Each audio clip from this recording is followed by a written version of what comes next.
bitch? What you give me, bitch? What you give me, bitch? Found something on my shaft. I'm so sad. I paid for love that night.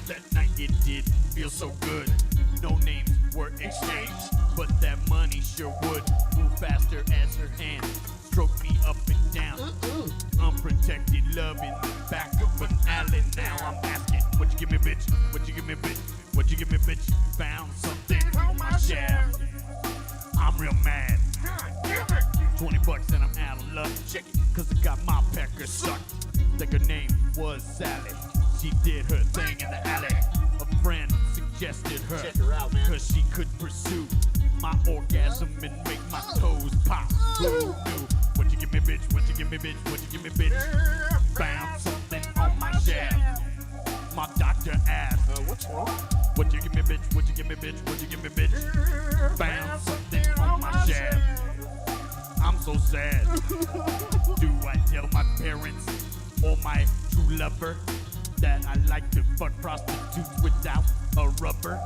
Do I tell my best friend who's already asking, Ew, what's wrong? low on weight, I can't get a date? I'm asking, what you give me, bitch? What you give me, bitch? What you give me, bitch?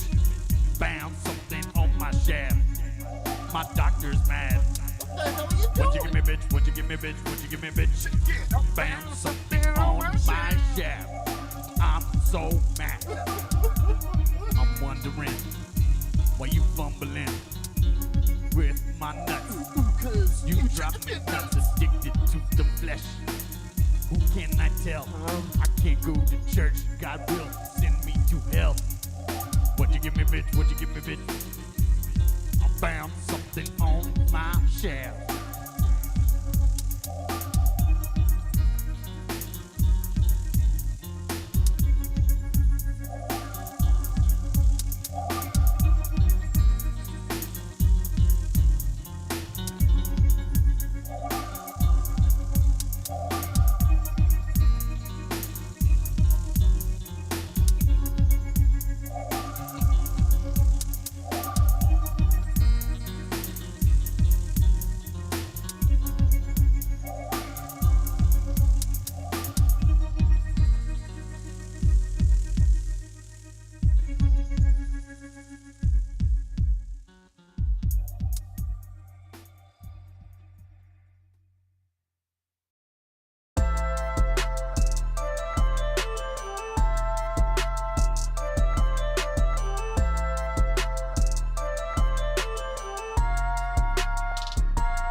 Yo, Gary and LG back in this mug on a Friday. What's up?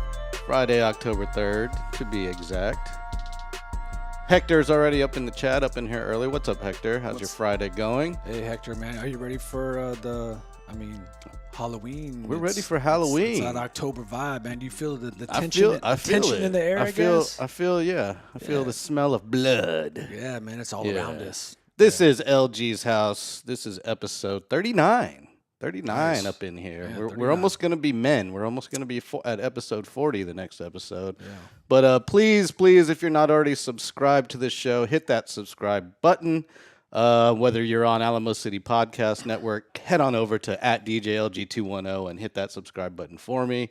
Look at that. We got Halloween-themed animations as well. Hell, look at that, man. Yeah, Nice. That's what happens when you're on a professionally ran podcast. We're seasonal. Yeah. We're like a fine, like a chef. Like we're Exactly. Yeah. You gotta adapt with the seasons. You gotta know what's topical, you know. Absolutely. And speaking of topical, let's get right into it. The Okay. verdict is in. The verdict is in. Oh shit. I'm gonna call him fucking Puff Daddy because Bad boy. The verdict is in. finally he'll stop breathing on my Sean fucking neck. Combs. I'm not gonna call anybody Puffy or Diddy or Daddy. Sean Combs has been no. sentenced. What's up? What is it? It has to be. Let me guess. Yeah, take a guess. What do you think I'm gonna say Diddy's sentencing is? I'm gonna say. Well, he's mega rich, so and I'm sure he has crazy badass lawyers. So because of that, I'm gonna say 8 years. Wow. Okay. Yeah, because I feel like he could have been Wow. gone for like a long time, like 20 years, right, or something like that. And I feel like they probably reduced it. And I'm thinking it's probably 8 years, but like, like in house, like he's just monitored, ankle bracelet, and he gets to stay in his mansion. Well, they were actually looking at life in prison. No for shit. him. Yeah. Okay. The prosecutors wanted life in prison for racketeering and sex trafficking. Yeah, but that's big those time, charges man. those charges did not stick. Oh, okay. Did not shit. stick. Damn. Those charges did not stick, but he was convicted on 2 counts of transportation to engage in prostitution, and they sentenced him to 4 years. 4 years in that the fucker. federal pen. That fucker's Got lucky. 4 years in the pen. Yeah, he's lucky. Yeah, he's locked up. Yeah, but it's gonna be a there's bougie. still a ton of appeals he can probably do and all that stuff that rich people have access to that the normal Joe wouldn't be able to just go and appeal all this crap. And So I doubt he serves more than a year. So he pretty much got in trouble for transporting cock from one state to Well, the other. and Right? That's pretty much what it is, right? It's a bag of dicks on the plane to bang, or I want to say like bang, but it was all genders. It wasn't just it was all genders. yeah. Oh, okay. Yeah, he was So- bringing girls in. Cock and He was cunts. bringing girls from across state lines, So it's like- prostitutes yeah. across state lines. So it's That's like- what he's doing. So it's like the CNC like fuck factory, cock and cunts. Yeah. Okay, I mean, gotcha. his airline company was called like Love Air. So I mean, Yeah, shit. he was basically doing what Epstein was doing, but it was legal, like not with kids. Yeah. You Yeah. Well, But it wasn't legal, but it was still it wasn't minors. Yeah. Okay. That we know of. Yeah, that we know That of. we know of. Yeah, that we know of. Okay, well, And damn, that so- fucker lucked out. But obviously, he's rich. I probably should have said 1 year, honestly, because he's I thought mega you were rich. gonna think. Well, I thought you were gonna say like 1 year. And Yeah. I was like, nah. I was surprised he got 4 years because that's to me that's a lot for him, for someone like that. of high, that caliber, high status. Yeah. that caliber. Isn't that crazy though? Because again, look at us. We're growing up in the '90s, we see this dude, flashy pants, dancing around, all in the videos With every all in the resource video. available to him. But like we didn't think he was gonna get to this mogul level. Like he got to this big mogul level, and I just didn't think he was gonna do that. Obviously, it wasn't because I was hating on him. I just didn't. I just thought he might stay as a Did producer. he have Biggie off?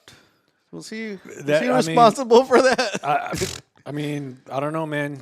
Because after that happened, he shot to the top. He did shoot to shot the to the top. top, I mean, it's a conspiracy. It's out there, man. Shit, I don't know, man. I mean, what's next? Flat Earth and shit. I don't know, man. Like, Yeah, we have an appearance in the chat from Gary Glitter. He says, "Happy Friday. I wish Gary, I had." baby. He says, "I wish I had Diddy as a bunkmate." damn it, Yeah, Glitter. I'm sure you do, Gary Glitter. I would think Diddy would be a little too old for you though. Make him shiver in the litter, Gary Glitter. But you ain't in juvie, so you ain't got much to choose from. Good old Gary Glitter. Welcome back. Thanks for crawling in the chat. Yep. Jason Lassay, the resident Italian, is in here, and he says, "Didn't he kill Biggie too?" And Yes. that's I want to hold. Hey, man. I'm not saying, but I'm just saying. All I know is that I was Team Pac when Pac was like beefing with all that. I know Pac had his hangups as well, but like to me, I was Team Pac, and when he was talking shit about Puff Daddy, I believed him because I was Team Pac, and I don't know. I think all this shit's coming out, man, because well, it turns out everything Suge Knight was saying about Puff Daddy turned out to be true. Yeah, we're all like fucking crazy gangster. Yeah, he's just mad because He's from the raging. hood. Yeah, he don't know shit. I saw the steroids scrambling his brain, and he was telling the truth. Free Suge. Yeah, all fucked up. Yep. That's the breaking news that's sweeping the nation right Damn, now. I didn't know that. I was too busy sweating and working. Sweating it out on a Friday. Sweating Man, and working out. it's October and the daytime weather has yet to break. The mornings and the nights felt good the last 2 days, but once that 10 o'clock, 11 o'clock hits, it's already hot. I gotta say, man, when I walked in your place, I was actually very impressed, and I noticed right off the bat that you have a cast iron. Cast iron skillet. Yeah, Yeah, I upgraded. dude, that's badass. And you're saying you got HEB, right? I went to HEB and they have this set of cast iron called Cocinaware. Oh, it's actually a whole set of kitchen stuff, but Okay. it's I guess it's their Mexican inspired stuff. But they have a bunch of cast iron that's actually good quality cast iron. There's a guy on YouTube I suggest you check out, and everyone in the chat. He's a chuck wagon cook. You know what I mean? And he goes by Kent Rollins. And he makes like everything out of cast irons, all hardcore old school chuck wagons. Because his whole Nice. life, I mean, he's an older guy, Like campfire stuff? dude. Like He has one of the best chili? stashes, dude. He looks like fucking like What's his Sean name? Elliott, Kent Rollins. Kent. Okay, Kent. I can remember that. yeah. My old landlord's name was Kent. Yeah, Kent Rollins. Check him out. But he makes badass food. It's all cowboy cooking. And I mean, it's all from like cast irons and pots and all this other stuff. So since you got that, now you're in the fellowship of cast irons. Check it out. There's some great recipes that he can give you. But you can cook anything out of a freaking cast iron, pretty much. Yeah, it needs to be seasoned up a little more. It's still brand new, so I'm gonna keep cooking and seasoning that bitch up. What's up, Greg? You like this Coors Light, baby? The silver bullet. Check it. Do the mountains still turn blue, or they gave up on that bit on the cans? No, I think they gave up on it. Yeah, years ago, right? It's like, how was it turning blue? Was it just like squid dye coming out as soon as you touched it? I don't know. It was like I don't hypercolor shirts or something. That sounds like too complex. I'm just trying to drink my beer and all this shit's happening on my hand and shit touching me. Jason Lassay has a question up in here. He says, up? "What's Diddy's name in prison?" Ooh, that's a really good one. I say the sperm burper. Yeah. That's what I'm going to say. How about you? What you got, Jay? Oh, no, that's Mr. What do you Mr. think? Sperm That's a good question to ask the chat. Chat, what would Diddy's prison nickname be? Yeah. Yeah. Colon dumpster. Yeah. There you go. There we go. We can keep it going. It's on the bottles they turn blue. Oh, is it? And Greg in here, our official Coors Light aficionado. Thank you, Greg. Yeah, appreciate that, Greg. That's bringing the facts. Drop Because them facts, that's all we baby. bring on this show. We only bring the facts. That's it. Yeah, facts. Whether you like it or not, Yeah. we bring the facts. If you like integrity, facts, truth, Yep. come over to this podcast, baby. And here's a fact that affects everybody in the city of San Antonio.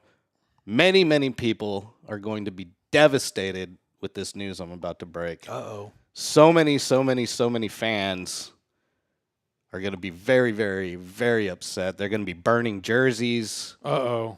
No People way. are going to be raging and rioting in the streets. No way. Come on now. It's going to be unbelievable, the aftermath of what happens after I announced what I'm about to announce. Well, fuck my... What? Tell me, man. What the fuck? What's going on here? The San Antonio Brahmas are no more. Brahmas. Yeah. The UFL, after 3 seasons in the Alamo Dome, has decided to call it quits. Is that a pickleball league? What is that? Close. It's Okay, the cool. Arena Football League that we've had for 3 years. That coach Wade Phillips was the head coach of for a couple years there. Oh, gotcha, Yeah. gotcha. Oh, okay. No mas. We talked No about- mas. They're yeah. done. They're hanging their hat. They're headed down the road somewhere else.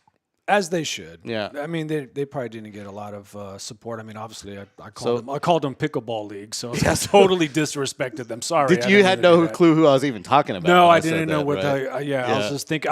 You said UF. I thought Unicron. The first name was. Yeah, Anything I know the with UFL, the man. Transformers.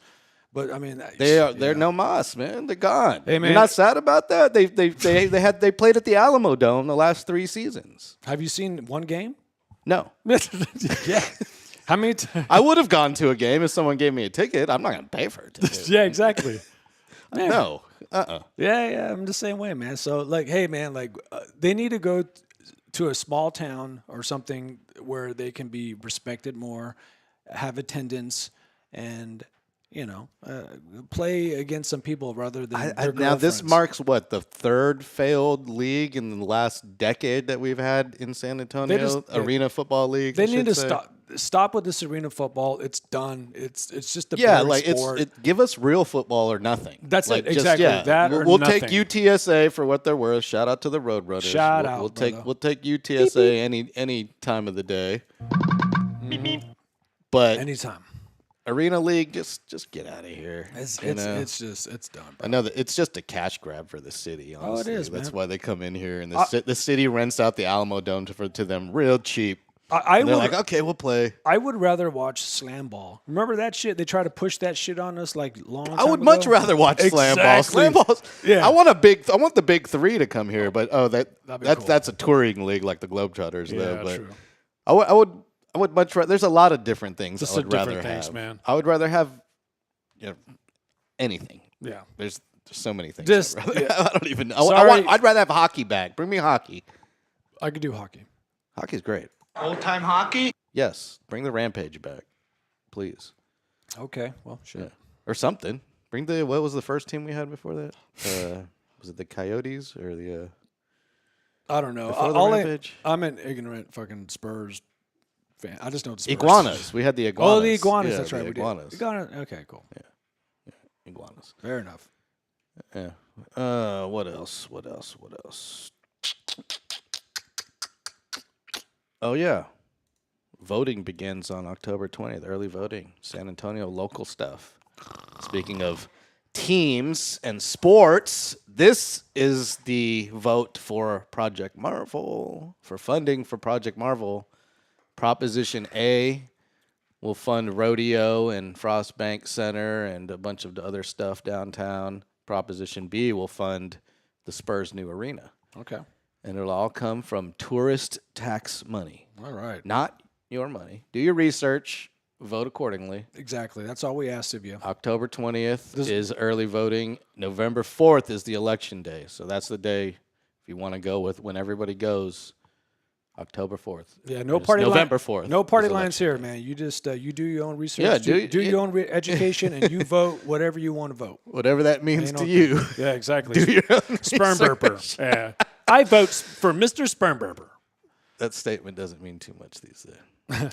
We still have the gunslingers, Greg says. Yes, we do. I guess. Yeah. Where do they play again? Yeah. We also have an ABA team, if you God don't damn. know that. We do. And Coach Johnny Moore, whose number is hanging in the rafters at Frostbank Center, he's the head coach of the ABA team we have here. I just know the Spurs, bro. Come on, man. This is all going over my fucking head. No? Yeah. I can't engage with right. this. All right. Engage with the cave people, man. Like, they know what's up. They can engage. They could just go all over this. Me? Oh, no. yeah. Me, I'm trying to fucking do Glade. Like, I ain't trying to talk about this. All right. Well, shout out to the Sports Cave and all the Shout cave out to the people out Sports there. Cave. Sports Cave will be back on Tuesday Yes. at 8 p.m. Yes. But without further ado, the other day, Mr. Gary here brought in a special guest, and we Absolutely. we had a little chat with one of your good friends, and this is how it went. All right, guys, welcome to LG's house. Today we got a very, very special guest, someone that I love dearly and I've known for quite a long, long time. This man is not just the owner of Skinner Productions, where you get all your digital needs fulfilled. He is a board member of the Alzheimer's Association of San Antonio, sits on the board of that, and he also runs a charity event for Alzheimer's research and just bringing awareness. And also he loves metal. Can't go wrong with that. And he loves all things geek. Who is that person? Who is that person you're talking about? Well, it's our special guest, Matthew Skinner in the house. My brother, my bearded brother. Thank you very much. Man. That was like the warmest welcome I've had Thank you. ever, bro. So thank you very much. Well, I was going to go with the other one was, okay, he's an asshole. That's, the that second was option kinda is cool. valid. Yes. I've been called Depends worse. who you ask, right? Yeah. Well, you're my Marbachian bearded brother. Yeah. And we go back for a long time. Lawrence, I've actually known this guy when he was a little kid. Now, right? I mean, Really? he used to come up to me with toys when I was hanging out with Yeah. his older brother. Seriously. Yeah, shout out to Miguel. Yep. Miguel Martinez, which is his older brother, and that's who I met first. Yep. And I used to go over there and play basketball. But in high school, I'll just hang out because it's Miguel was the cool kid and I'm trying to be cool. I guess. And then I know, right? I know. And then Matthew would come up with his toys. Hey Gary, like, look at this new toy. First of all, like how old are you? Because what's our age difference? I'm 37 Okay. right now. 9 years difference. Okay. You know, from my brothers, right? So, Okay. Yeah. But yeah, I was like rolling around the floor everywhere. I remember that. I didn't walk anywhere. I tumbled through the house Yeah. everywhere. But yeah, man, you were known in our household as Rooster. Yeah. Paul. Yeah, Your that's dad. right. Your dad gave me Yeah. that. Okay. So this is what I love about the Skinner family. You know. So we're pretty much neighbors. We grew up on the next block from me. Like I was on Pineville, he was on the next block, but we actually shared the same address. So once in a while, the address, the mail, some mail. will get mixed. I'll get the Skinner mail, y'all get the Snyder mail, and I'll have to go over. So my first introduction to the Skinner family, when I'll knock on the door, and I think you weren't even born. This is like when I was a kid. So. Was me knocking, exchanging the mail, like, hey, we got your mail again. Yeah. And then Paul would be all, whatever. And so that, and one time I came over and I saw, because at the time your block had a lot of boys playing basketball and sports, and our block just didn't really have a lot of kids on it. And that's when I first met Miguel. So that's when I started coming over. That's when I met Wayne, rest in peace, Wayne, and everyone else on that block. Yeah, man. And tell us a little bit about growing up in that area, man, off of Marbach. Man, I still love Marbach. We just did a Marbach cleanup a couple of weeks ago. Cool, man. You know, I don't know if you know this, but we made a documentary on Marbach called Marbachian. Yep. And it was pretty dope. It, ended up, we put it into a bunch of film festivals. It made it into the Paris Film Festival and a bunch of other stuff locally here. They played it at the Guadalupe Theater, and the news stations picked it up. We ended up getting some spots on the radio. People were talking about it. Dude, that's so awesome. It was nuts, man. Just like two kids from Marbach. We ended up reaching out to some friends from the place. My friend Clifton Simmons, was part of that. And then we kind of initiated a Marbach cleanup to give back to the hood. Really cool. We would go out every hour on the cool. street, clean up, and we were like, let's make this into something. Let's make a nonprofit or something. And it's really difficult to kind of coordinate all that stuff and, delegate who does what. And we're just donating our time, So it was a little while, but we did it for a whole year. Pretty much started at Penn Road, went all the way up to 1604. And that's a long strip. It was nuts, man. And, picking up all sorts of things, needles, gun clips, like dreams. Yeah. Dude, people dropping them dreams on Marbach. People dropping their dreams, man. Bro. Little baggies, you know what I mean? So man. it was crazy, but we had a lot of the community coming out. Sometimes, 20 people out there picking it up. I sold T-shirts that said Marbach stuff on them, with some koozies and all these things, stickers, just to pay for the things that we needed, the trash bags, the trash picker-uppers and all that. So I love my hood, right? Yeah, we were me giving too. back to it, doing what we could, but, I advocate for Marbach pretty heavily. Besides, we're known for the comical, I guess, comedic crime, or the people that kind of come from that area, but they're everywhere. Let's be honest, right? But we have so many great people that have come from our hood, doing great things, from politics to comedy to, healthcare, all sorts of stuff, right? Law. So it's been interesting, to meet some of the old school Marbachians mixed with some of the new school, over these times. But I'm going to be actually moving back to the Marbach area. I can't escape it. It always pulls you back, right? LG, there's proof on this podcast. On several episodes, I've recommended watching the Marbach. I can never say that 5 times fast. Marbachian. Marbachian. So I've recommended a few times, and I always said, check it out. It's on YouTube. And I need to check it out. Yeah, you got to check it out. It's really, really cool, man. Yeah. And so the inspiration was just to kind of just talk about the hood a little bit. Is that where that came from? So I was out shooting one day, and just grabbing some footage off of Penn Road, and an old friend that I had actually had just graduated from film school in Denver, Colorado, and he said, I want to help you. So he brought out some heavy equipment, and I said, these are the people I know, and these are the people that I want to interview. This is, the story that I've kind of had in line. And, he threw in some of his mix where we were, interviewing some of the business people on the other side. It was really cool. And just kind of getting into, the community more. And, we built the documentary off of that. And it was all kind of a social experiment that we were doing because COVID was happening. Nobody was filming or anything like that. And we needed something to do. Would you ever do like a part 2 or something? Oh, like yeah, that? absolutely. Okay. I've been thinking pretty heavily about what we could do to focus on some of the community. So, yeah, it's been in the back of my mind, coordinating all those things and filming. is quite a process. We had a lot of people help us. You know, we had, you know, I was typically holding the boom mic. He, you know, was the camera operator.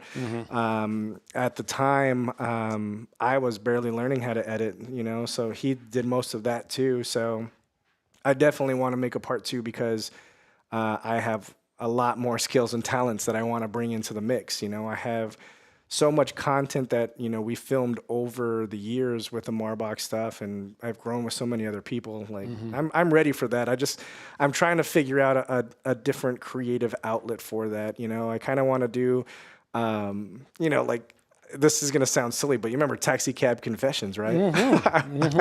Like, I want to do something like that, right? Where we're bringing that mix, maybe not driving, but it's like, I want to interview as many people. I want to hear some wild stories. I want to hear some successes, some failures. You know, I want to hear it all and kind of get some vibes in that. I'm even open to hearing some of the criminal aspect side, and I want to, you know, do a Drug Inc. thing. If you've ever seen Drug Inc., you know, you know, silhouette voice changers or something like that. I want to get really nitty gritty. Well, you know, I got some friends too that I thought about, like, man, I'd love to get them on here, but I was like, if I did, I'll have to literally like shadow them out, because I was like, ooh, what can we talk about? Because it's very criminal oriented. And I was like, oh shit, they got to be like voice decoder, everything.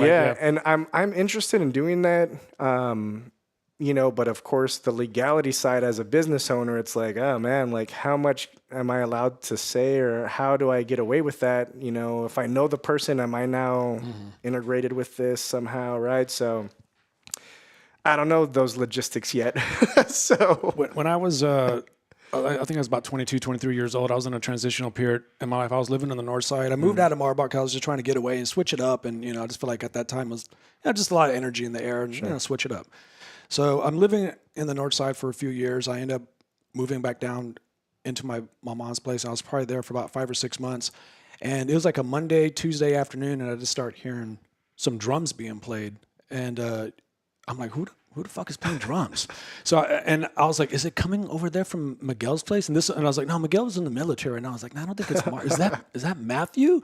So every day for about maybe 5 or 6 months, from Monday through Friday, I think you practiced around 2:00 or something when people are at work. I heard you practicing drums, and it was good. It was like, I was like, he's in the metal? I was like, dude, this dude's cool. Like, because I just remember you as, hey, you want to play with my toy? And then now you just like, metalhead. Oh, yeah, dude. Yeah. I love metal, man. And that's funny, man. I didn't know that you were listening from a block over like that, dude. That's pretty nuts. I was literally, I'll get a cup of coffee because I wake up at 1 because I'm a loser at the time.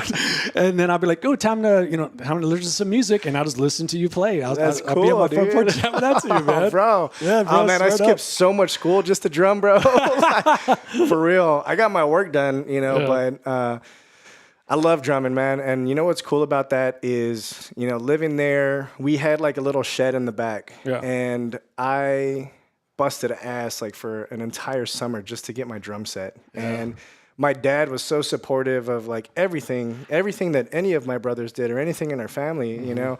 He would have me, you know, cut all the neighbors' yards, and he would come out and help me. And it was hot. It seemed super hot back then. I don't know if it's hotter now or what, but it was different for me then. And I remember just, you know, cutting all the neighbors' yards, saving up money for an entire summer, and going to the Action Pawn Shop on Marbach. Yeah, Action Pawn, man. Yeah, and they had a maroon pearl kit, and I was like, it's gonna be mine. That's like, yours, that's man. mine. So I think I paid like $350 or $400 or something, which was a steal, I think. Yeah. Still to this day. Because they normally rip you off, those slimy bastards. Every time I go there, just like, you know, they're always just trying to get extra money out of me. I'm like, dude, I'm a poor kid. And I think my dad even kind of haggled with them. Like, hey, can you do less or something, you know? And they did. I ended up, you know, getting, like I said, it was a sweet deal at the time. It came with cymbals, just a 5-piece kit. Cool. And did you have a double kick drum? I didn't at the beginning, just a single pedal. And I was playing inside, you know, what used to be my brother's old room at the front of the house, if you remember. And instantly, I was already okay because I had jammed with some friends before, but I had time to really... I could keep a beat, is what, you know. Cool. I started by keeping a beat, which was that's awesome, kind of, right? Yeah. That's good, very important. A good start. But I don't know, man. I fell in love with it. My dad knew instantly, hey, we need to get you out of this house. You can't be here. So the back shed that we had, I know I was trying to get to that point way earlier. No, you're good, brother. That shed that we had in the back, he said, all right, well, we're going to build a room back there. Got me out, showed us how, cement was laid, how walls were built, insulation. Here's a window. Here's your electricity. Go. All that stuff. We're gonna build your room, but you're gonna come out and help build it as well. And Cool. Awesome. We did built onto the shed, and now I had my very own drum room, and it was the best. And that's where you were listening to me. That's time. That's So- probably where your beard grew, because all that banging, that testosterone on those skins, man. Oh man! And I remember too, back in that day, I could not play slow.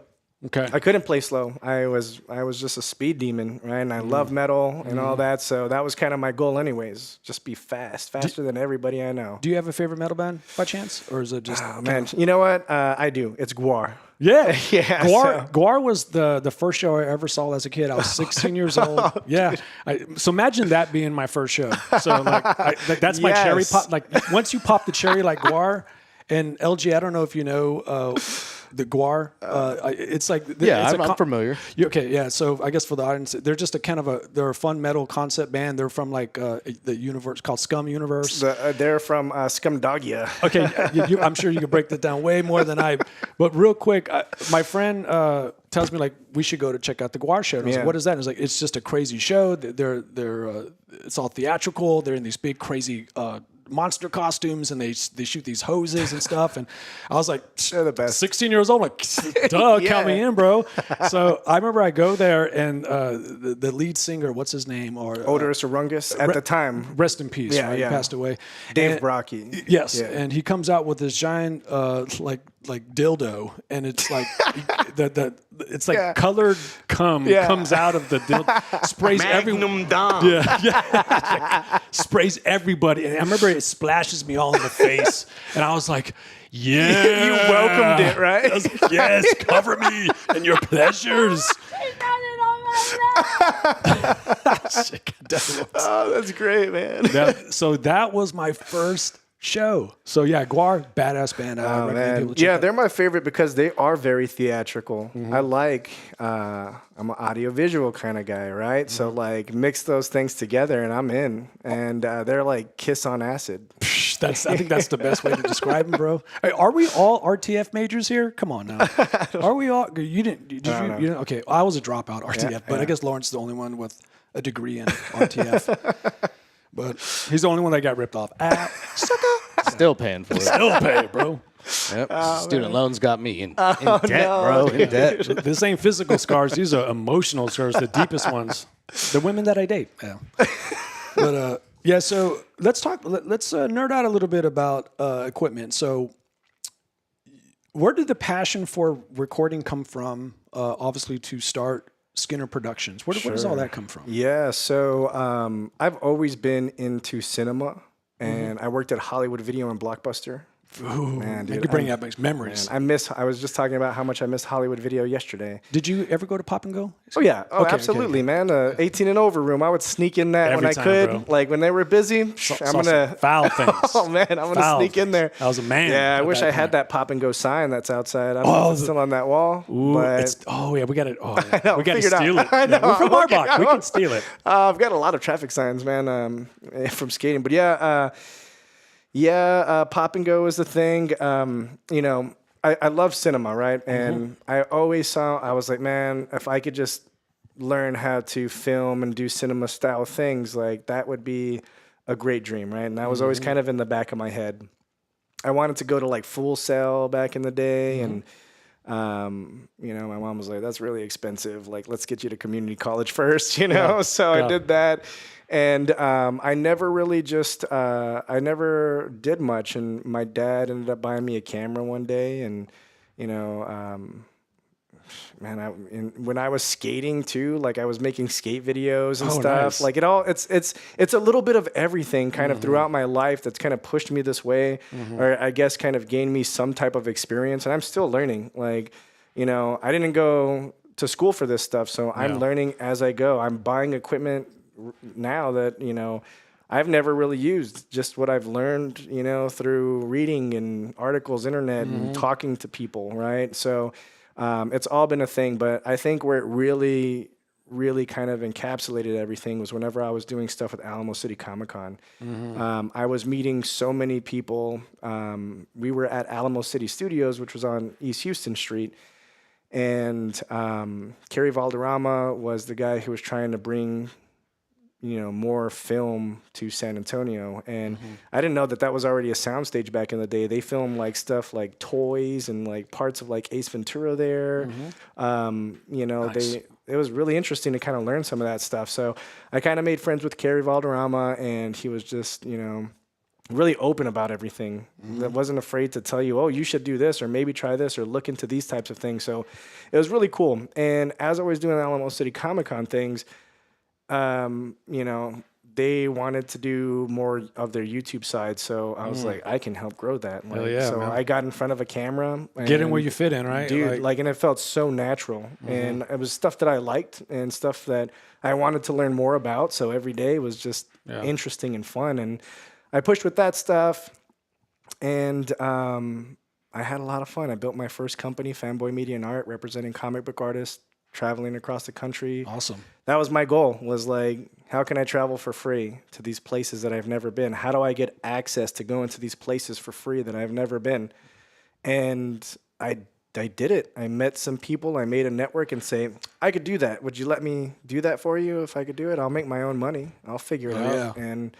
And I did that, and it worked. And I just kind of kept doubling up. All right, well, I got some of this money. Let me invest it in this now. And it just kind of kept growing. So I don't know. And then COVID happened, and The rest all is that history after stuff, that, and, yeah. you know, I was like, all right, well, now I'm going to learn how to edit because I have nothing to do, you know? So it's kind of like, that's kind of where everything kind of picked up. I love being in front of the camera. I really enjoyed the freedom of getting into places, but as I started learning the technical side, I was like, I could be a badass if I learn how to do this. If I just get better at this, I can be a badass. So And- through trial and error, I'm sure you and LG probably have some horror stories. Or Oh just, man, like, I would love to talk to. I'd love to talk to him about all that because, you know, not getting paid or just dealing with dude, assholes, right?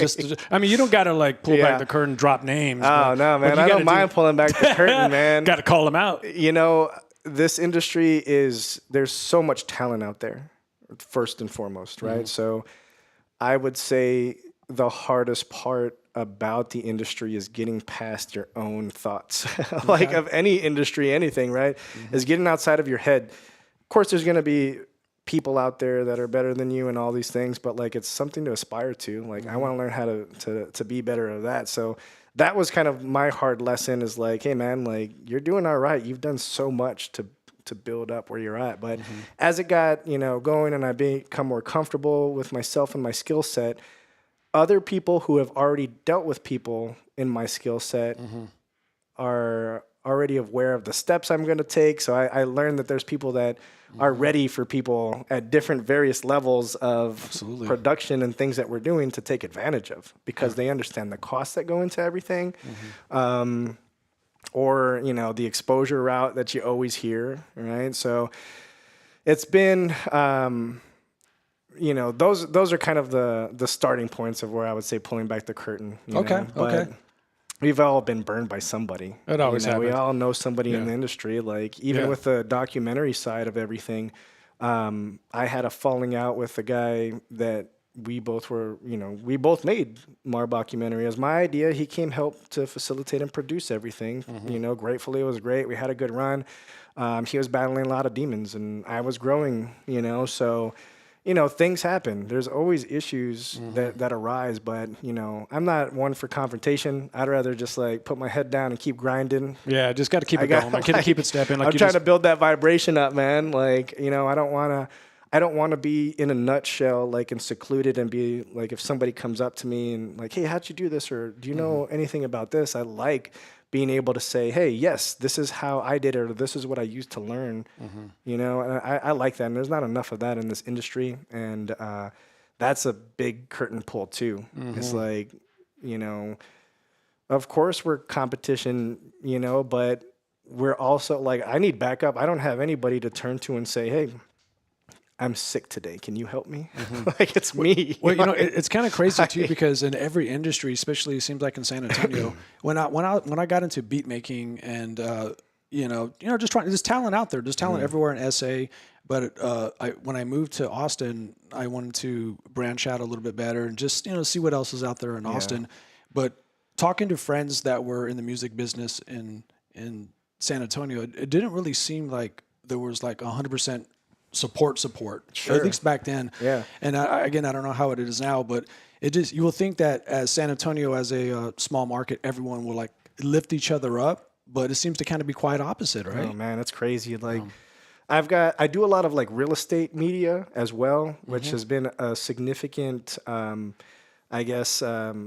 consistent flow to keep my business alive, so I can keep doing some other video stuff and other fun stuff. I've had to kind of make some choices, but even in the industry of like real estate, I know tons of people in that, and I see some of them are like, "Hey man, good job." I see, but like I know deep down in their heart, I'm competition to them, and they're of course they're competition to me too. But it's like, dude, like, let's get together. there's like 15,000 realtors in San Antonio alone. Like, I feel like it should be like Voltron. Like, yeah, you're not shooting 15,000 people. Come on, man. Like, and there's a lot of new people coming in every industry, whether it's like wedding videography, or I don't do that, but as an example, real estate. Or yeah, dude. See, you either. I get it, man. LG's been down that dirty Dude, path. see, yeah, me too. Well, LG that's got not started. my happy place. Yeah, LG got started working at the Bunny Ranch. He filmed a lot of content there. Oh my God. That's how I met him. Actually, I was like the #1 customer.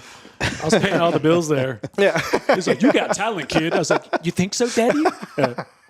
No, man. But wedding is a nightmare. You deal with bridezillas and the pissed off mother-in-law, and it's just I've dealt with I've only filmed a couple weddings, but I dealt with weddings a lot as a former DJ. Sure. And it's the same thing. Yeah. It's even worse, actually. Oh yeah, absolutely. Because you're controlling the vibe of the night, and everybody wants to hear their song. Oh, So of it's course. like- And on top of that too, they're reaching out to 10 other DJs or videographers or photographers. So now everybody's competing just in that market. Yep. You know? Oh, yeah. Like, Oh, yeah. oh, well, we got a bid from this person. And you're like, well, who are they? And they're like, well, we don't want to release that information. Well, you're telling me their prices already. Like, No. Come on, man. Even being a second shooter at a wedding, Yeah. I Oh, still no. don't want the responsibility. No. Nope. No, I've seen some bad wedding videos. One of the worst ones I saw was my best friend who got married. Badass wedding. The photography was great, immaculate, but the video of the wedding was doo doo.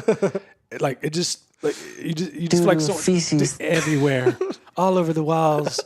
And I mean, it was just straight doo-doo. Shit, I mean, like it was just literally a camera just on a tripod, and you just see people's back of people's heads. And I was like, "What the hell is this?" And he was like, "I know, right? I'm gonna ask for my money back." That was when cousin Joey was like, don't hire a videographer. I can film it." And I've been in those positions too, where they're like, "Hey, we can't hire a second or third shooter. Like, we need angles. Okay, well, if I do it this way, I can rent another camera and put it on a tripod or something. Like whatever." And that is just like, it depends on the quality. Like, we can do whatever they want as long as they want to pay for the quality, right? That's it's it, a man. thing. You gotta pay for right? that quality.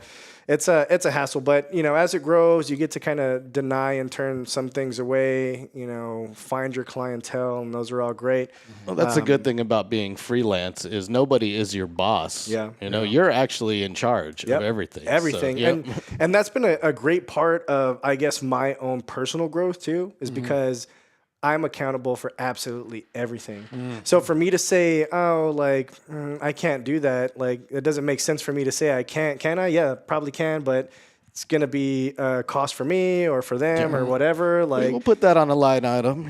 yeah, exactly. Yeah. So, bit extra there. it's been great for the accountability side though, because, there's nobody else to blame. Oh, that shot did suck. I'm sorry. Okay. Or, or if for reasons why I couldn't do it, I have to explain it now. Like, I couldn't pull off the vision in your mind due to these things, and we can reproduce those. But again, the line item thing, right? So it's been detrimental to my growth on that side. But yeah. What is I guess your goal then with Skinner Productions? Any kind of like just Yeah, like, I've got some niches that I do. Like, I love doing personal ads for businesses, small businesses. I love doing the real estate side. It's great. But some of those things become very cookie cutter, for the growth of things as well.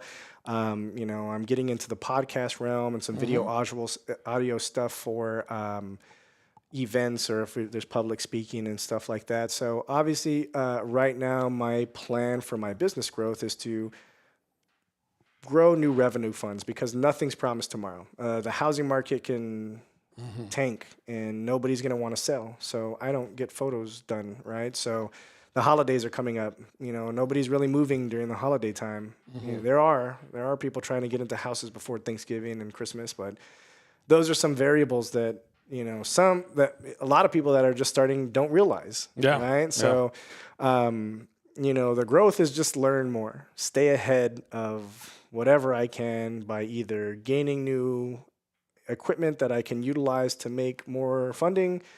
Don't buy anything that's a waste. Like, if I want it just because I'm emotionally attached to it, like, don't do that. Well, you dropped all this money too because you're going to move your company forward. That's amazing. So that growth side's great, but it's terrifying, dude. Like, I don't have anybody funding me. All of this stuff is on me, and accountability is on me still. So it's great to say, yeah, I've got all this great equipment, but utilizing it and being able to constantly utilize it is a thing, because the days that it's sitting, if it's not paid off yet, it's costing me money. Well, it was also saying you were like, man, I wanted to buy a badass drum set. Oh, yeah, you wanted to get back into... Oh, man. So, like, I've been doing this whole health trip, right? Like, I'm eating good since August 1st. I'm, like, moving a lot more.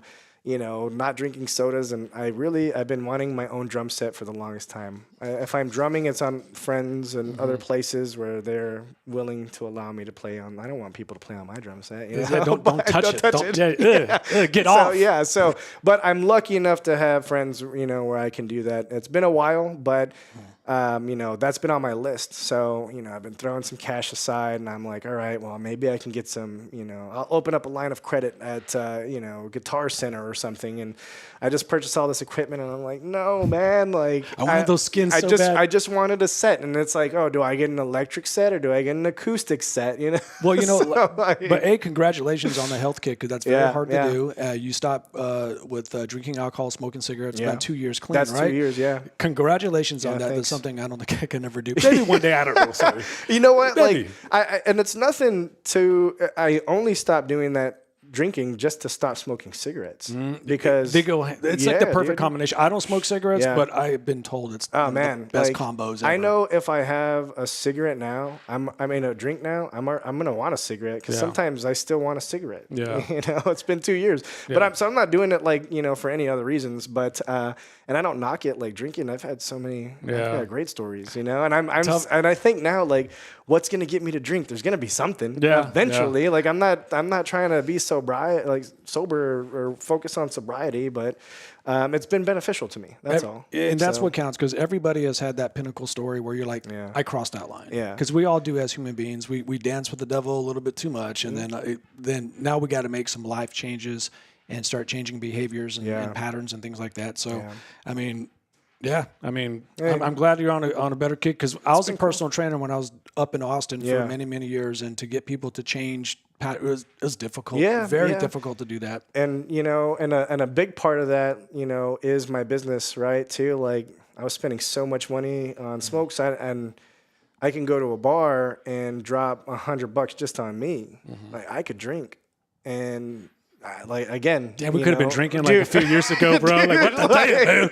Black it out together. You know what? There's still hope. Right? So, I don't want to be that person that pulls you back to the dark side. No, man, it's all good. Like, the cigarette thing is really the big thing, right? Like, I was smoking so many cigarettes, and that's it, man. So I'm not worried about it. It's not sneaking up on me anytime. But did you do cigars or anything? Yeah, I like cigars. I like cigars. I like THC. I'm not bad on that.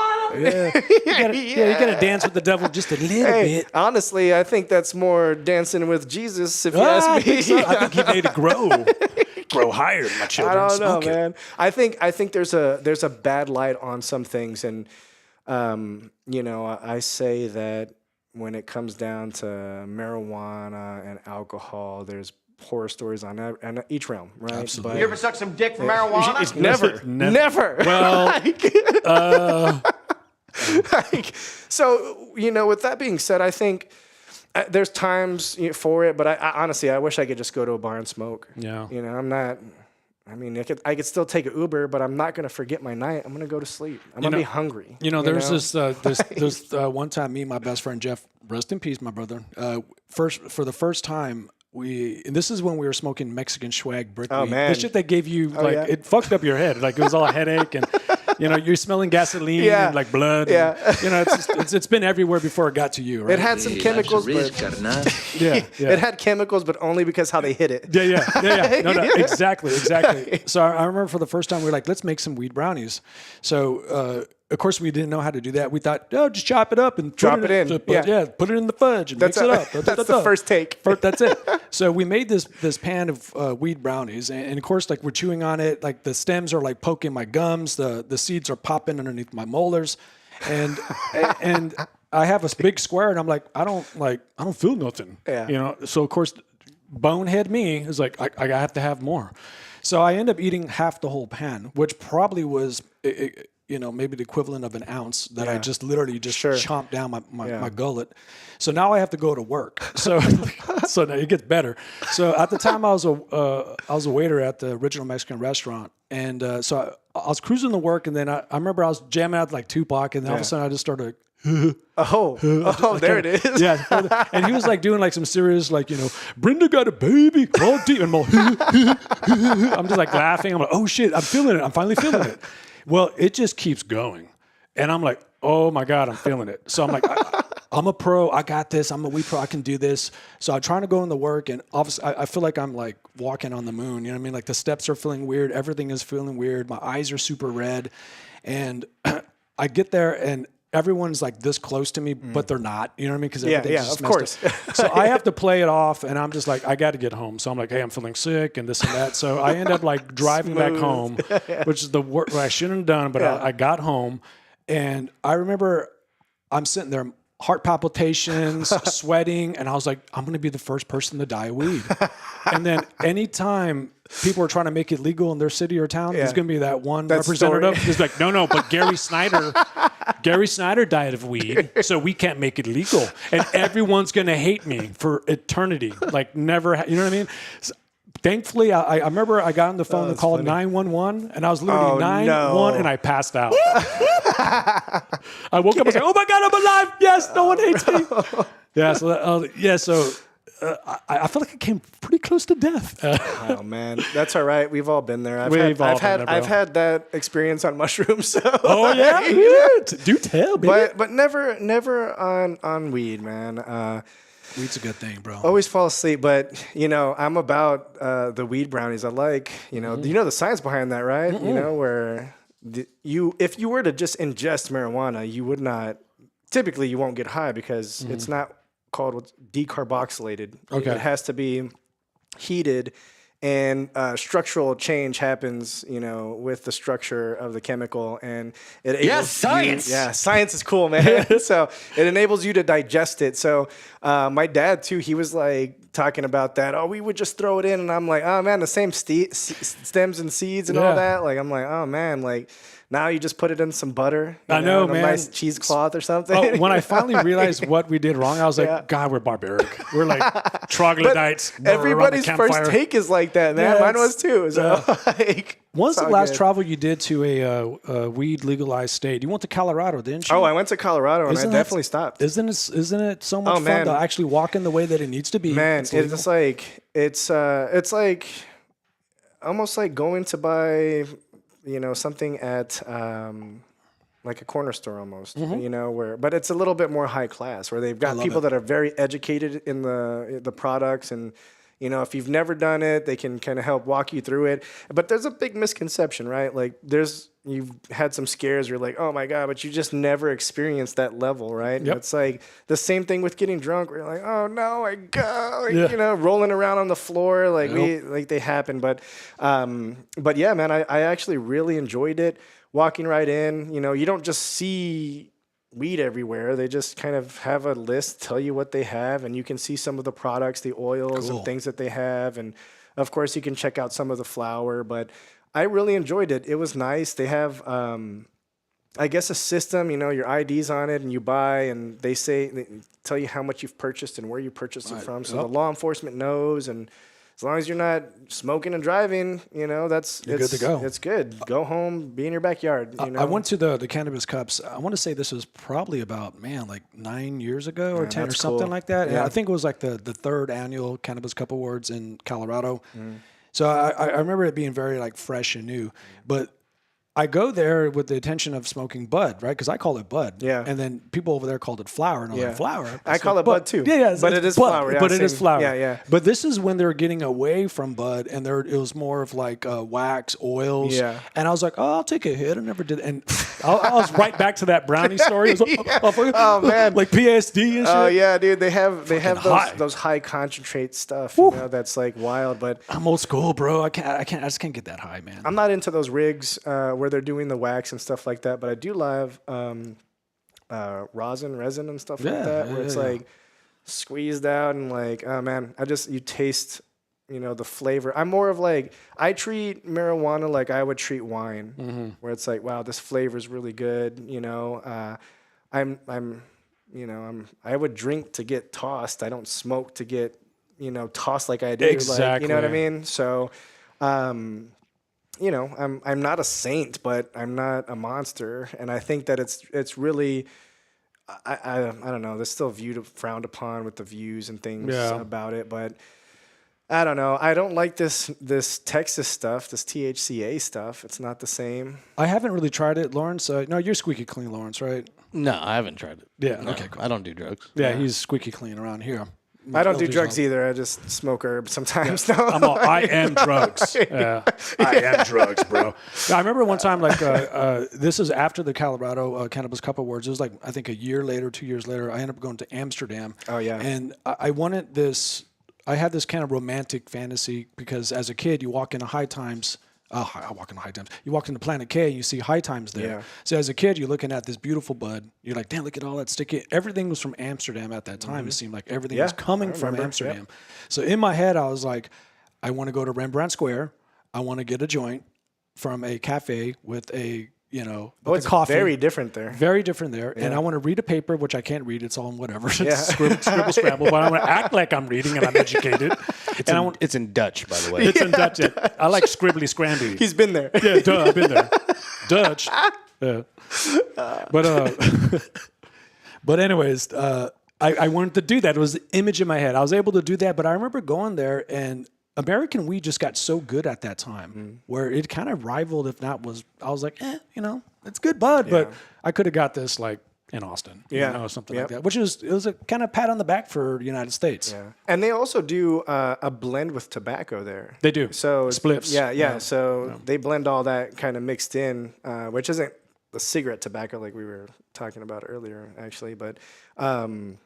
But yeah, that's cool. I think it's just got a misconception. Obviously, smoking's not for everybody, or having, you know, their mind warped by anything, whether it's alcohol, marijuana, other drugs, or whatever. It's not for them. I get it, and that's cool. But I don't know. I just want to be able to grow it in my backyard. I don't want to have to go buy it from anybody. Like nobody needs to know about it. Like it just needs to be. That's the dream, right? That's the dream. Yeah. I don't care.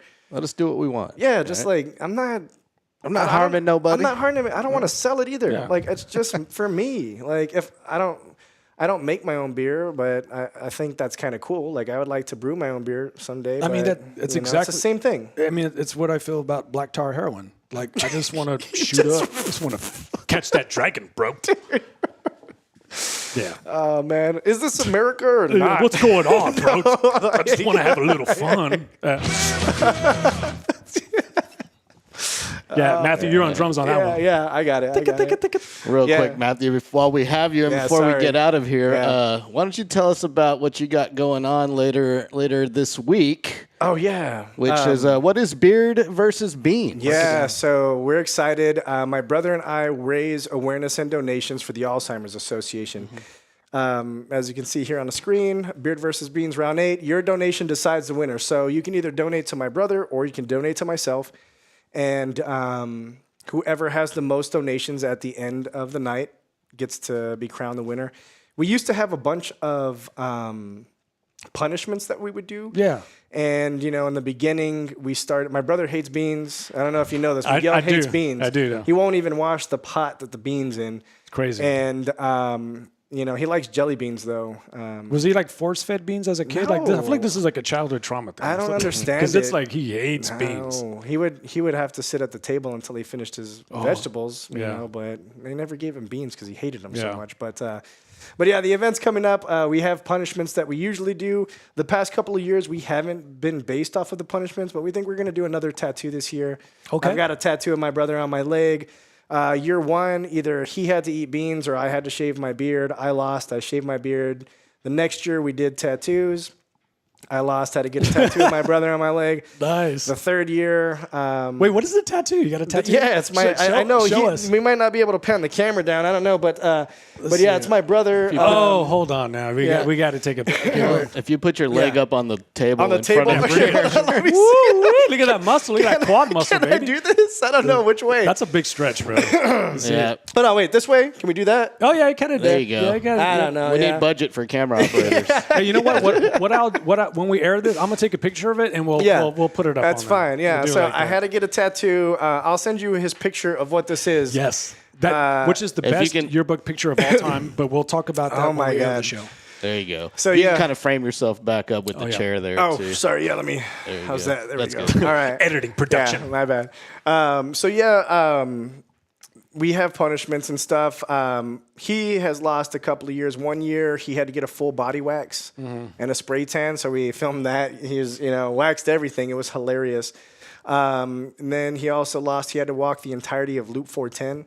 Jesus. So he had just had surgery like a month before wow. that. So How many miles is it's that? about 50 miles. Good God. Yeah, it That's was a crazy funny, man. punishment, man. Yeah, I'd it was rather get great. the tattoo. Yeah, yeah. I mean, I'd rather get the tattoo. I'm glad I got the tattoo instead of I that. don't have too, any so- tattoos, but I ain't walking 410. That's for sure. And he just had surgery, so we gave him kind of I guess a handicap, literally, to sell some of his miles to help gain more donations. It's like been that. it's been a long run. We've been doing it since 2017. This is our eighth annual year for Beard versus Beans, our round 8, as you can tell. We have all sorts of sponsors. Adult Video Megaplex is one. Hell yeah, bro. Gary's man. favorite My place. favorite. Yeah, Yeah. oh man, we got you. See, I always said guys browse on two things. It's liquor stores and porn. Like, 'cause you're sitting there like you're like just browsing. Like, your pinky's out like you're all sophisticated. No, I used to go there all the time, man. This isn't my flavor. That's Yeah. not my style. But yeah, so after 9, the kids have to be out of the bar, and that's when we start doing the raffles from Adult Megaplex, and they're like, I mean, they're hooking us up with some like expensive product, right? Okay. Cool, We have all raffles throughout the night, throughout the entirety of the event. Silent auctions. We have a 50-50 cash drawing, and 100% of the proceeds go directly to the association. We take no money. And since 2017, we've raised over $150,000. Ooh, look at that, man. That's right. Look at that, dude. That's go, nuts. man. And y'all are official sponsored by Fiesta, right? Don't you have Yeah, your so own- we have an official Fiesta event. We also have 2 5K, 10K runs that we do. Okay. We have over 500 runners for each one of those events. The one that's in April or May last year, since they moved Fiesta a little bit because of Easter. But yeah, and we have an official Fiesta event that's going to be happening in April. And then we have another event in June, and that's our longest day 5K. And for the audience, tell us about the motivation to start this whole thing. Yeah, so it's personal to us. I was a partial caregiver for my grandmother who suffered from Alzheimer's disease. She had it for over 20 years, which was prolonged due to strokes, which is wild. And, it was such a struggle for my entire family. My mom was the glue and the backbone throughout all of that. She was also taking care of my grandfather, who I was also a partial caregiver for. So I lived in the household with them forever, just seeing this disease. I saw her being able to speak to me, not being able to speak, not being able to feed herself, to being in a wheelchair, to not being able to, do anything and being bedridden. So I saw the entire process of and she took care of me from when I was a kid. I stayed with her every summer, and so she was a big influence on my life. She did crossword puzzles every day, you know, ate healthy. She was amazing and very intelligent, reading all the time, doing the crossword puzzle for the New York Times, you know, like, I mean, she was killing it in terms of like mental health and physical health. And she was still struck by this. So it's personal. My brother has lost his grandmother and his grandfather from it. We're stepbrothers, even though we don't tell people that. But yeah, so he lost his grandparents. My dad used to take care of an old elderly man named Mr. Leonard who lived across the street from us, who I also helped feed breakfast, lunch, and dinner throughout the summertime as I grew up. So I got to see this. I got to see the experience through him and the effects of dementia and Alzheimer's. So whenever I experienced it with my grandmother, it hurt less. But I guess, I don't know. It's crazy looking back to see how much trauma I had that I didn't even realize was trauma. I just thought, this is life. This is how it is. And I'm here to help my family as much as I can. And I kicked and I screamed through the entire process because like, it's hard, man. And I'll tell you, and I know but she'll be I so was. proud of you, what you're doing. Your family's proud of you. I'll tell you right now, all of your friends are proud of y'all and what y'all are doing with this. This hits close to home to me, and we're very proud of you. Yeah, no, that's cool. Like, and this, it's big because it's not about us. Like, I know our faces are on it.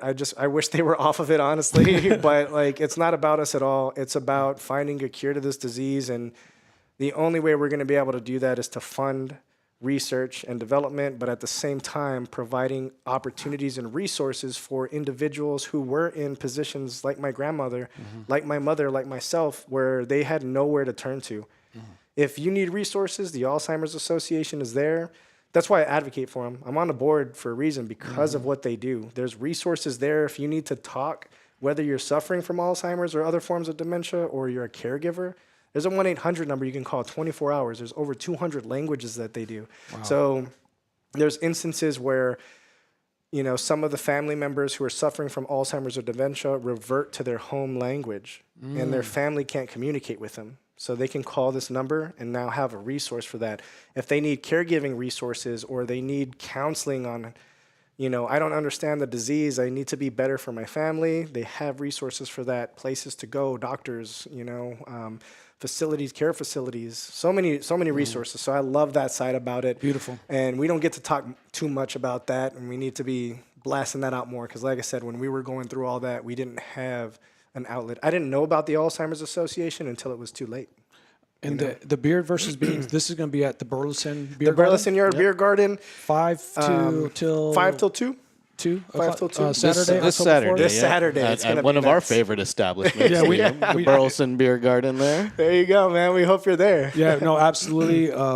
But we want people to, it's for a great cause, so please check it out. It's going to be so much fun as well, because you're just giving back, and it's a beautiful thing to do. Absolutely. And before we get on out of here real quick, I just want to give a couple of shout outs to people that we've lost.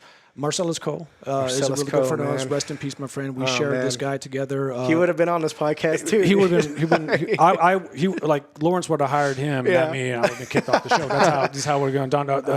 Marcellus Cole, real quick, is AKA the Geek Father. I've brought his name up a couple of times, but I was like, we have to bring it up because I didn't even realize that you knew him. And then we're at the hospital when he was going through hospice. That was wild. You come up and I'm like, I start bawling.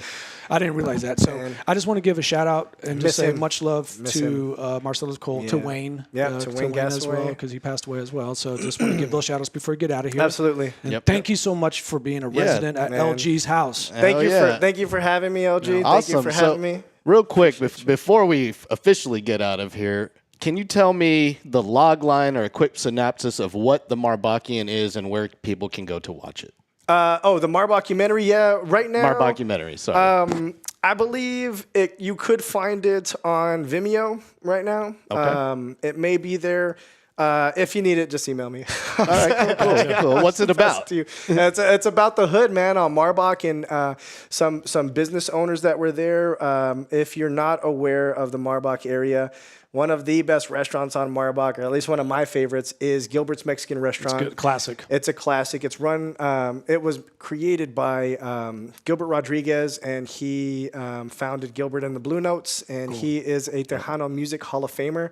So we based majority of the story around him and his history on Marbach, and we included a lot of other businesses that were around there at the time. And you shot a comedy comedy show there too at that same restaurant. Yeah, So absolutely. that's there as well. About a couple of weeks ago, in fact, last night they had another comedy show there. Clifton Simmons was hosting that. Cool. They have a bunch of comics out there. I'll be doing the next one that they have, I think, in October or November. With this multicam setup, so it'll be pretty cool. But yeah, I made them a couple little pieces. I love helping them out, man. Like I didn't charge anything, Like Perfect, this man. is I grew up eating there. Gilbert fed me. I'm friends with his granddaughter who's running the business now. So like they're my friends. All of them are my friends. So like whatever I can give back, I try to give back. So Where can we follow you? You on the gram? I'm TikTok? on the gram. You All can right. find me on Facebook, Instagram. Matthew Skinner's my name. My business is Skinner Productions. You can find Beard vs. Beans on Facebook and Instagram as well. And let's go to skinnerproductions.com, beardversusbeans.com. Well, there you have it. Yeah. And stripping out wild zebras on Fridays. I'm not. It's every other Thursday. You're I got laying moved back from the and- weekends. My bod's not the same. So. Hey, y'all good, bro? But I had a lot of fun, man. Yeah, Really, thanks thank for you for coming. having me. I Absolutely. rambled too much about myself, but You're I good. had a lot of fun being here with another Marbachian. Oh, yeah, RJ, brother. thanks again for having me on, man. Very professional setup. I love the ambiance of everything, man. So keep up the thanks, great man. work. Thank you. Yeah, keep up the great work. It's nice to hear that from another fellow film professional. Thanks, man. I'm catching up to you, man. Gary's opinion matters a little bit, but yours it is a little bit more. He fancies my opinion don't matter. He's the professional. I listen to him.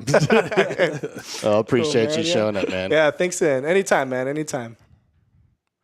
Hey, what's up, guys? I'm glad y'all enjoyed that, but I want to give a really quick special shout out to this lovely lady right here, Imelda Gonzalez Skinner. This lady, she passed away about 5 years ago, and she is the mother of Matthew, Mark, and Miguel, and the wife of this awesome guy, Paul, right over here. So I wanted to just give a little shout out to her. Rest in peace. She's loved and never forgotten. And I just kind of wanted to make sure we, showcase her for the podcast, of course. So I want to, give a little shout out to Imelda. So we love you. We miss Imelda. So rest in peace. Word, man. That was a good interview there. Gary turned into Barbara Walters all of a sudden. I almost had the wig, man. I should have freaking put it on, man. Right? Down like that, yeah. Yeah, So, Greg. it was great, man. It was really great having him in here. I really love this. I love his whole family, and I was very, very happy to have him. Just talk a little bit about his life, a little bit about his business, and that's what it is on this podcast. We got people from San Antonio. We really want to highlight people that are, trying to do the best they can. Trying to do something. Something, man. Come Trying on, to bring do it up. something. Contribute to society. Yeah, whatever. Yeah. Do your part. Do your part. We're living in a society. Exactly. I love your hair, man. You've been letting that thing grow, huh? Yeah, I decided to just. Someone told me the other day, do you have any hair? Are you bald? And I was like, what? No, fuck no. You Because got like I the always fullest hair. I always wear a hat, and I was like, you know what? I'm gonna rock no hat tonight. No, you have like the Charlie Sheen 2014 haircut, like where he was like really going hard on those rocks. It looks all like disheveled. When he was checking, when he flipped the menu over, was checking out the other side of the menu. According to him. When he's having just a little bit of fun. Yeah, Not that there's anything wrong with it. of course not. You get in where you fit in. A hole's a hole, bro. No holes barred. Anyway, Gary Walters. Yeah, you can be Gary bro. Walters. Gary You got Walters. it, Greg. You Gary got it, bro. Walters glitter. You make a career out of it. We'll do a little tease right now. This is what you call a radio tease. Mm-hmm.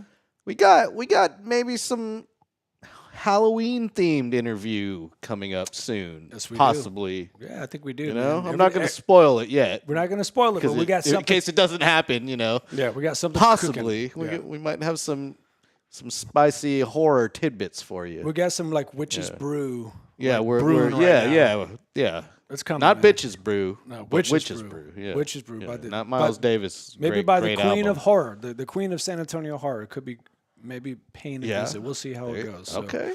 So I just like little that. tease for the audience is coming down the pipeline. All right. That's a hell of a tease right there. I think so, man. I think so, brother. Cool. They're talking about cigarettes in here. What was the first cigarette you ever smoked? Oh, it was Dorel's. Doral. Okay. Oh, you know what? It was Doral for me. It was Doral and then Marlboro Reds. Oh yeah. That was actually one of the first things I ever stole besides like candy bars and like little kid shit. I was like, because there was like a Circle K. It was right there by in my area. The elementary was called Meadow Village, and there was this old man who worked the counter, and you buy a candy bar to give him the money. He can just like all slow, okay, Sonny, and turn around and just be like just taking forever to give you the change. His hands are shaking, liver spots everywhere, and after a while, I was like, man, he's like literally taking like 5 minutes for me to give me a nickel. So I was like, and there was like a case of Dorels, like a display of Dorels, and I was like, man, I've always wanted to try smoking cigarettes. And literally, that dude would turn around and I'd just start fucking getting him like a dirty Mexican, just fucking grabbing him. The little thief. Little dirty. Hey, life's a risk, carnal. Come on, I want to smoke. I used to steal them from my friend's dad. Oh He yeah, had oh Dorels. yeah. Someone got a little It's dirty it's underwear not from too. It's not from a little dirty convenience underwear store. too. It's not from a business. you know? Someone's not hardcore. Yeah, yeah, fired. Greg's in here. Marlboro NXT. Dang, what the hell is that? I have NXT. No clue. Does that have Bluetooth? Like shit, man. Yeah, that sounds Damn, futuristic. That's crazy. Yep. It's all metal and shit. Jason Lassay smoked them camels. Yeah, Yeah, man. The hardcore. Joe Camel. Yeah, You remember the camel points? People would like collect the little things on the back of the Oh yeah, man. and trade them in for like koozies and whatnot. It's crazy because those 2 humps are just straight tumors. So those are swollen lymph nodes, Yes. not camel humps. I think there's no hope for your camel. They got rid of Joe Camel, right? Like Oh yeah, man. like Well, it's Joe- funny because the Marlboro Man too, like all of them died. Marlboro, like, well, horrific deaths. there was a few Marlboro men, and they all All got dead. lung cancer. Yeah, and like they showed their lungs. Like there's like if you look up on YouTube, there's documentaries of like the Marlboro Man's lungs, and literally it looks like a rugby ball that's been like. Did they donate? They donated it to science. They got it on display. No, they burned it. Like you can't even you can't touch that. They just threw it in this pit and just put it on fire because they didn't want. It looked like The Thing. It looked like something from the movie The Thing. Like it was just gonna like mutate into some like grotesque monster. So they had to burn it right away. That's how black the lungs were. Yeah. So yeah, stay away from Marlboro Reds. You're hardcore motherfuckers. Yep. So NXTs are like Camel Crushes, apparently, according to Greg. Dude, Camel Crushes got so big. Everyone that I knew popped the fuck out of those little things, man. And they just loved it. Like, oh, look at a little pop. Pop it. Is that what you got? Is that a Camel Crush right there? It's not God. focusing. Well, it looks like something. It says cancerous. Crush. Yeah. Jeffrey the Turner left this in my studio, host of Better Off Show, which airs on this channel every week. Check it out. Check it out at Jeff Turner today and on this channel. But yeah, he left one of these in here. So you just crushed this, apparently. Yep. Pop it. Gross. Don't do these things. These are bad for you, kids. Yeah. You shouldn't smoke. It's bad for you. Yeah. I'd rather just do Lung it. cancer. Yeah. Yeah, exactly. Ask the Marlboro Man and Joe Camel. They don't got jobs anymore because of it. Yeah. Yeah, they're dead. On that note, On that note, Hey. yeah, it's time to wrap up episode 39 of LG's House, a special Friday edition. Friday. The Marbachian. Special thanks to Matthew Skinner and Skinner Productions for hopping in the chair over there and dealing with Gary's antics and guys, and the smells coming out of Piss Alley. and if y'all don't have anything honestly like fun to do tomorrow, like honestly, check it out tomorrow. Head on to Burleson. Burleson, 5 to 2, and it's a walk, a run, and you don't even need to like do the walk run if you don't want. Like, there's people having beer. It's a lot of socializing going on, but it's for a great event. We encourage you to do the walk if you can. But please check out the Beard versus Beans. You'll see a whole bunch of homies of mine. I got to work tomorrow. I'm a slave to the grind. It freaking sucks balls. I'll let you check it out. But y'all, please go. Please And support. look, they got some cool sponsors there. They Like, do. Adult Megaplex is there. And I was told there might be a raffle with some adult Megaplex things. Absolutely. Did he mention that? He did. He Yeah, did yeah. mention that, right? I think there might be a TV or some stuff. I don't know. There like, might be some stuff you could win there. A Bugatti's a pocket pussy. Yeah, I mean, yeah. whatever. Help exactly. yourself, and it's for a good cause. Yeah. And So then, a date with you, Lawrence. Like that's actually in the hat too. it's gonna cost you a lot of money. I set a limit for my dates. Hey man, this is a professional event, dude. So we It's have like- to have it's- the it's- professional gifts It's give. Brazilian steakhouse and a Brazilian or wax. bust. Yeah, exactly, man. Well, Yeah, that's it's all a good. must. That's a given. The wax, of course. But yeah, head down to Burleson for Beards versus Check it out Beans. tomorrow, guys. Please check it out, man. Much love, y'all. Yep. On that note, we are going to be out. This has been LG's House, episode 39. I'm LG. That's Gary. You can follow me at DJLG210 on all my socials. Follow us on Spotify. We're on Spotify, too. Yeah. Hit that subscribe button. We've got a subscribe button Halloween style for you there. Hit it for us because we are chasing 500, We want to be batting 500 before the end of the year. We'll see how it goes, man. what I'm What the saying? hell is this, man? Is this like some emo shit? Oh, did I play the wrong thing? Yeah, I feel like I'm tripping balls right now. What the hell is that, man? I feel like it was like some dude like, And you've been listening to the Sports Cave. I'm Vegas Puma, and Yeah, There doing we some go. Gene stuff. I didn't even notice, man. I pressed the wrong button. I know. I was like, what the hell's that? I produced too many shows, man. Yeah. Too many shows. Yeah, it's like some crazy shit. Shout out Yeah. Sports Cave. We'll be back with that on Tuesday at 8 p.m. reacting to all the NFL doings of the weekend. We're doing 2 hours on that now because it's NFL season. 2 hours. Join us on Big time. Tuesday. We out of here, man. Peace. Much love.